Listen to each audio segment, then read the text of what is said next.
Hello दोस्तों, astro shock prediction में आपका स्वागत है। गुड मॉर्निंग दोस्तों। आज मंथली एक्सपायरी का दिन है, गुरुवार का दिन। निफ्टी और बैंक निफ्टी दोनों का एक्सपायरी आज के दिन है। बहुत बहुत इम्पोर्टेंट दिन है दोस्तों। और पूरे नवंबर मंथ का आखिरी दिन है आज, 30 नवंबर। और सबसे इम्पोर्टेंट दिन, क्योंकि 5 स्टेट के जो इलेक्शन हो चुके हैं रिसेंटली, उसके जो एग्जिट पोल है वो आज शाम 7 बजे से चालू होंगे। यानी कौन सी पार्टी आ सकती है इन राज्यों में, इसका विश्लेषण इस एग्जिट पोल में किया जाता है। इसलिए आज का दिन इम्पोर्टेंट है। और जो रिजल्ट आने वाला है 5 स्टेट की जो इलेक्शंस हो चुके हैं, वो 3 तारीख को आने वाला है। लेकिन आज एग्जिट पोल के कारण मार्केट वोलाटाइल हो सकता है। मंथली एक्सपायरी के कारण भी मार्केट वोलाटाइल हो सकता है, निफ्टी और बैंक निफ्टी के मंथली एक्सपायरी के कारण। सो बहुत बहुत अलर्ट से आपको काम करना है, प्रॉपर स्टॉप लॉस और प्रॉपर हेजिंग से ही काम करना है दोस्तों। वैसे ज़बरदस्त मूवमेंट हो चुका है निफ्टी और बैंक निफ्टी में, लगभग 700-800 पॉइंट बैंक निफ्टी में, और निफ्टी में भी 300 साढ़े 300 पॉइंट आराम से हो चुका है पिछले 2 दिनों में, 2-3 दिनों में। ओके, अभी प्रॉफिट बुकिंग का वक्त आ चुका है मुझे लगता है, क्योंकि अभी जो मैं प्री मार्केट रिपोर्ट में प्रस्तुत कर रहा हूँ सुबह 7 बजे ये प्री मार्केट रिपोर्ट प्रस्तुत कर रहा हूँ, जो टेक्निकल डाटा न्यूज़ फ्लो के आधार पे ऊपर है, जिसमें मैं स्क्रीन रीडिंग मार्केट की क्या बोल रही है ये भी बोलता हूँ। शुरू करने से पहले चैनल के डिस्क्रिप्शन बॉक्स में बिलो द टाइटल डिस्क्लेमर रखा है, इसको कृपया पढ़ी जानिए। एज पर डिस्क्लेमर, ये एजुकेशनल प्रोग्राम है। इसके तहत जो भी मैं बोल रहा हूँ ये मेरी पर्सनल राय है, मेरी खुद की राय है। आपके प्रॉफिट या लॉस, लाभ या हानि के लिए मैं और मेरा चैनल जिम्मेदार नहीं रहेंगे, रिस्पॉन्सिबल नहीं रहेंगे। ये प्लीज़ नोट करके रखिए। मेरा एस्ट्रो स्टॉक प्रेडिक्शन चैनल सिर्फ और सिर्फ यूट्यूब पे ही अवेलेबल है, बाकी कहीं भी नहीं, ये भी नोट करके रखिए। और शेयर मार्केट में किसी भी इन्वेस्टमेंट या ट्रेडिंग के पहले आपके किसी अच्छे फाइनेंशियल एडवाइजर से सलाह लीजिए, एडवाइस लीजिए, ताकि आपको लॉस ना हो। चलिए दोस्तों, शुरू करेंगे। दोस्तों, हमारा मार्केट तो ज़बरदस्त प्लस में क्लोज हो गया। निफ्टी लगभग 206 पॉइंट प्लस में क्लोज हो गया। 20,100 के आसपास, 20,100 के आसपास थोड़ा सा नीचे क्लोज हो गया। और बैंक निफ्टी लगभग 700 पॉइंट, 685 पॉइंट प्लस में क्लोज हो गया। बैंक निफ्टी ज़्यादा आउट परफॉर्म किया निफ्टी से ज़्यादा बढ़ गया दोस्तों। और 44,550, 44,550 का जो अहम रेजिस्टेंस रुकआउट लेवल है, उसके ऊपर पहली क्लोजिंग दी बैंक निफ्टी ने दोस्तों। टेक्निकल क्या कहता है, इंपॉर्टेंट रेजिस्टेंस के ऊपर अगर लगातार 2 दिन क्लोजिंग किया तो और बढ़ सकता है। तो 44,550 के ऊपर आज भी क्लोजिंग अगर मिल गई तो ये बहुत ही ज़बरदस्त होगा बैंक निफ्टी के लिए।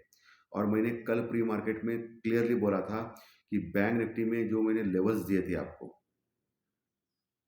44,200, 300, 500, उसके ऊपर ज़बरदस्त बढ़ेगा ऐसा मैंने क्लियरली बोला था, और वही हो गया दोस्तों। तो ये लेवल सपोर्ट रेजिस्टेंस का बहुत ही इंपॉर्टेंस होता है हमेशा, और यही मैं प्री मार्केट रिपोर्ट में डिस्कस करता हूँ। क्रूड ऑयल वही के वही है, 80-82 डॉलर के आसपास, कोई मूवमेंट नहीं ज़्यादा। लेकिन आज ओपेक प्लस की मीटिंग है, सो आज हो सकता है रात में क्रूड ऑयल थोड़ा सा वोलाटाइल हो सकता है, बड़ा मूवमेंट दे सकता है क्रूड ऑयल का, क्योंकि आज ओपेक प्लस की मीटिंग है। प्लस जो पुट कॉल रेशो है वो ऑलरेडी ओवरबॉट है, 1.50 के आसपास निफ्टी का भी है, 1.48 है, और वही बैंक निफ्टी का भी 1.50 के पास है, यानी ओवरबॉट है। यानी मार्केट ज़्यादा चल चुका है, ओवरबॉट यानी ज़्यादा चल चुका है। सो कभी भी प्रॉफिट बुकिंग ऊपर के लेवल से आ सकती है, ये दिखाता है। बट मैंने ही आप लोगों को सिखाया है कि गुरुवार के दिन, यानी एक्सपायरी के दिन, कभी पुट कॉल रेशो देखा नहीं करते हैं। ओके, सो आज के लिए पुट कॉल रेशो नहीं, लेकिन एक संकेत तो दे रहा है। और एक अचरज और एक अजीबोगरीब चीज़ ये है कि हमेशा देखा गया है कि इंडिया विक्स यानी वोलाटिलिटी इंडेक्स, यानी घबराहट का इंडेक्स, जिसको घबराहट का इंडेक्स भी बोला जाता है, जब बढ़ता है यानी घबराहट बढ़ती है, यानी वोलाटिलिटी बढ़ती है, तो मार्केट करेक्शन देता है, नीचे आता है। लेकिन पिछले 2-3 दिनों से इंडिया विक्स लगातार बढ़ रहा है। कल के सत्र में भी इंडिया विक्स लगभग 4% बढ़ चुका है दोस्तों, और 12 के ऊपर पहुंचा है। और बहुत महीने का जो ब्रेकआउट है 13 के आसपास का, वो देने की तैयारी कर रहा है। ये क्या दिखा रहा है यानी कि अभी जो बुल मार्केट चल रहा है, यानी ज़बरदस्त बढ़त पिछले 2-3 दिनों से लगभग चल रही है निफ्टी, बैंक निफ्टी में, ये फ्लॉप है या दिखावे वाली तेज़ी है, ऐसा दिखा रहा है? क्योंकि इंडिया विक्स का बढ़ना, इसका मतलब कुछ तो दाल में काला है, सीधी-सीधी बात, कुछ तो गड़बड़ है। ओके, इंडिया विक्स का बढ़ना, क्योंकि मार्केट अगर बढ़ रहा है और इंडिया विक्स घट रहा है तो इसका मतलब क्या होता है कि ये जो बढ़त है वो ज़बरदस्त आगे बढ़ सकती है। लेकिन इंडिया विक्स बढ़ रहा है, इसका मतलब अभी भी श्योर नहीं लोगों को कि ये बुल रन जारी रहेगा, और उसके लिए पीछे रीज़न भी है।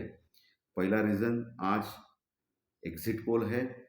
दूसरा रीज़न, 3 तारीख को, आने वाले 3 तारीख को रिजल्ट्स डिक्लेयर होने वाले हैं 5 स्टेट के इलेक्शंस के, और माना ये जा रहा है कि बीजेपी को थोड़ा सा तकलीफ हो सकती है इस बार।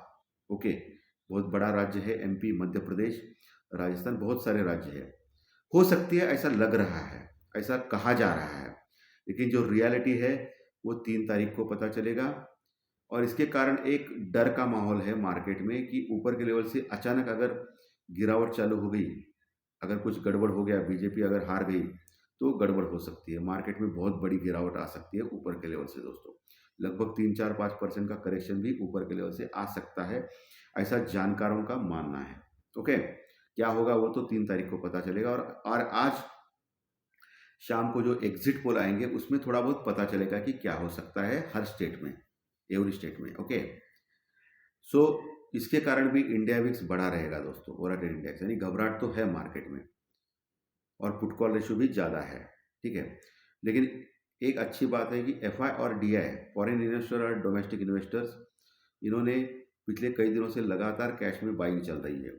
एफआई ने हालांकि बहुत कम मात्रा में कल बाइंग की है, लगभग 70 करोड़ यानी 70 करोड़ का माल खरीदा है कल एफआई ने, 70 करोड़ का। वही डीआई ने बहुत ही ज़बरदस्त माल खरीदा है, लगभग 2400 करोड़ यानी 2400 करोड़ का आसपास का माल खरीदा है कैश में। बहुत बड़ी खरीदारी डीआई की ओर से होगी, 2360 करोड़ के आसपास का माल, बहुत बड़ी खरीदारी। यानी दोनों ने मिलकर लगभग 3100 करोड़ का माल खरीदा है कल के एक ही सत्र में दोस्तों। 3000 से लेकर 3100 करोड़ का माल, बहुत बड़ी बाइंग कैश में डीआई ने किया है, और एफआई ने भी उनका साथ दिया है। तो ये एफआई लगातार पॉजिटिव होती जा रही है, और कल फ्यूचर में भी उन्होंने बाइंग की है दोस्तों। हालांकि उनकी अभी भी शॉर्ट्स पोजीशन मौजूद है, लेकिन फ्यूचर में कल उन्होंने अच्छी बाइंग की, इसलिए एचडीएफसी बैंक जैसा शेयर बढ़ गया। और आपको याद रहेगा पिछले 3 दिनों पहले मैंने एचडीएफसी बैंक शेयर का आपको बोला था कि एक टेक्निकल स्ट्रक्चर के ऊपर स्ट्रांग लग रहा है, अच्छा लग रहा है। प्लस मैंने रिलायंस के ऊपर भी बोला था, आपको कमेंट किया था, याद रहेगा तो आपको, पिछले 2-3 दिनों पहले ही सिर्फ, जब मार्केट गिर रहा था तभी। और आज देखिए रिलायंस और एचडीएफसी बैंक शेयर्स कहाँ हैं, ठीक है। सो आपको आज के दिन के लिए तो मैं बोल रहा हूँ, अभी आने वाले 2-4 दिनों में बहुत सतर्कता से काम करना है। ओके, कभी भी कुछ भी हो सकता है इलेक्शंस के रिजल्ट्स के कारण, और आज एग्जिट पोल है, उसके कारण भी हो सकती है गड़बड़ दोस्तों, ठीक है। चलिए, अभी इंडियन रुपीज़ और डॉलर 1 पैसों से कुछ स्ट्रांग हो गया। इंडियन रुपीज़ डॉलर के मुकाबले ये कुछ खास नहीं, इतना कुछ ये वोलेटाइल नहीं होता है सेशन, ये टाइम पास का सेशन हो गया इंडियन रुपीज़ डॉलर का। बॉन्ड डील, 10 साल की बॉन्ड डील हल्की सी बड़ी हुई थी कल, कल के सत्र में 7 पैसों से। ओके, सॉरी, बॉन्ड डील नीचे घट गई थी और डॉलर इंडेक्स बढ़ गया था। कल 7 पैसों से डॉलर इंडेक्स बढ़ गया था जब मैंने रात में देखा। ओके, लेकिन मोटा मोटी आप मान लें कि डॉलर इंडेक्स और अपना 10 साल की बॉन्ड डील फ्लैटिश टाइप है। कल अमेरिकन मार्केट लगभग 13 पॉइंट प्लस में क्लोज हो गया, यानी टोटली फ्लैटिश टाइप का मूवमेंट था अमेरिकन मार्केट में। लेकिन आज सुबह डाउ फ्यूचर लगभग 80-90 पॉइंट प्लस में चल रहे हैं दोस्तों, ज़बरदस्त उछाल डाउ फ्यूचर में है। और डाउ फ्यूचर ने इंपॉर्टेंट जो लेवल है 35,500 के, उसके ऊपर अभी ट्रेड कर रहा है। और हमारा जो गिफ्ट निफ्टी है वो भी एक लगभग 10-20 पॉइंट माइनस में, यानी फ्लैटिश टाइप के ओपनिंग के संकेत दिखाई दे रहे हैं गिफ्ट निफ्टी में, जो 10-20 पॉइंट माइनस में चल रहा है दोस्तों। ओके, यानी gift Nifty totally flat open हो सकता है सुबह। एशियन मार्केट फ्लैटिश टाइप है, जापान का मार्केट 10-20 पॉइंट माइनस में है, हांगकांग का मार्केट भी फ्लैट, सब कुछ फ्लैटिश टाइप है दोस्तों। लेकिन डाउ फ्यूचर ज़बरदस्त प्लस में है। और आज हम लोग जो फ्लैटिश ओपन हो रहे हैं, इसका कारण आज शाम को जो एग्जिट पोल आएंगे उसके लिए रहा रहा होगा ऐसा लग रहा है दोस्तों। लेकिन ओपन होने के बाद देखेंगे क्या होता है। ये ऊपर के लेवल से सतर्कता आपको बरतनी है। अभी मैं लेवल सपोर्ट रेजिस्टेंस की बात करूंगा। निफ्टी जो 20,100 के आसपास क्लोज हो गया है, पहला जो रेजिस्टेंस रुकावट लेवल रहेगा वो डायरेक्टली 20,180 का रहेगा, 20,180 का रहेगा। जहां आपको देखना है उसके ऊपर टिकता या नहीं, उसके ऊपर टिका नहीं तो वहां आप शॉर्ट कर सकते हो स्टॉप लॉस के साथ, या पुट ले सकते हो स्टॉप लॉस के साथ। 20,180 के ऊपर अगर टिक गया तो ऑल टाइम हाई जो है निफ्टी का 20,230 के आसपास का, उस तक जा सकता है। लेकिन फिर से वहाँ एक रेजिस्टेंस रुकावट है। मोटा मोटी मान ले 20,200 जो लेवल है 20,200, वो एक बड़ा रेजिस्टेंस रुकावट का काम करेगा आज निफ्टी में। 20,230 के ऊपर अगर टिक गया तो बड़ा स्पार्क आएगा जो 20,300 तक लेके जा सकता है, 20,300 तक। नीचे दोस्तों 20,000 का एक मजबूत सपोर्ट है निफ्टी में, जहां अच्छी पुट राइटिंग हो गई, करोड़ में कॉन्ट्रैक्ट जुड़ चुके हैं 20,000 और 19,800 के बीच में, 19,800 के बीच में। मोटा मोटी मान लिया 20,000 एक मजबूत सपोर्ट है। उसके अगर नीचे फिसलता है तो 19,900, 19,800 ये बहुत ही मजबूत सपोर्ट है। कल जबरदस्त पुट राइटिंग हो गई है 19,800 यानी 19,800 के पास और 20,000 के पास, एक मजबूत सपोर्ट का काम करेगा। यानी बाय ऑन डिप का मामला है। आप अगर गलती से भी मार्केट 19,800 और 900 के आसपास आ गया तो आपको बाय करना है निफ्टी में स्टॉप लॉस के साथ, ये ध्यान में रखना है। वही बैंक निफ्टी 44,550 के ऊपर क्लोज हो गया है। आज पहला जो सपोर्ट है वो 44,350 के आसपास का है, 44,300 350 के आसपास का है, वो एक सपोर्ट का काम करे। और मजबूत सपोर्ट जहां जबरदस्त पुट राइटिंग हो गई है वो 44,000 का लेवल है, 44,000 का लेवल, जहां आने के बाद आप फिर से बाय कर सकते हो बैंक निफ्टी में स्टॉप लॉस के साथ। ऊपर कहां तक जा सकता है? ऊपर दोस्तों 44,700 750 ये पहला रेजिस्टेंस रुकावट लेवल है बैंक निफ्टी में आज के दिन के लिए। उसके ऊपर 44,800 850 ये दूसरा रेजिस्टेंस रुकावट है। 44,850 के ऊपर टिक गया तो 45,000 यानी 45,000 का लेवल तुरंत आ सकता है। लेकिन मान लें 45,000 का लेवल जबरदस्त रेजिस्टेंस रुकावट का लेवल है आज के लिए। ओके, वहां आने के बाद आप शॉर्ट कर सकते हो या पुट ले सकते हो स्टॉप लॉस के साथ बैंक निफ्टी में, ये ध्यान में रखिए दोस्तों। तो दोस्तों निफ्टी और बैंक निफ्टी के लेवल सपोर्ट रेजिस्टेंस मैंने क्लियर कट बोले हैं। ओके, सो केयरफुली काम करना है आज के दिन दोस्तों। सो आज का विश्लेषण अगर अच्छा लगा तो लाइक दबाइए, कमेंट बॉक्स में जरूर कमेंट लिखिए, और जो नए दर्शक पहली बार चैनल देख रहे हैं वो सब्सक्राइब का बटन जरूर दबाएं, ताकि आपको हर दिन के 2 या 3 वीडियोस इसी चैनल के ऊपर सिर्फ और सिर्फ यूट्यूब के ऊपर देखने जरूर मिलेंगे। धन्यवाद दोस्तों, फिर मिलेंगे फाइनेंशियल एस्ट्रोलॉजी के स्टॉक मार्केट के प्रेडिक्शन कार्यक्रम में दोपहर 4 साढ़े 4 बजे। Thank you very much.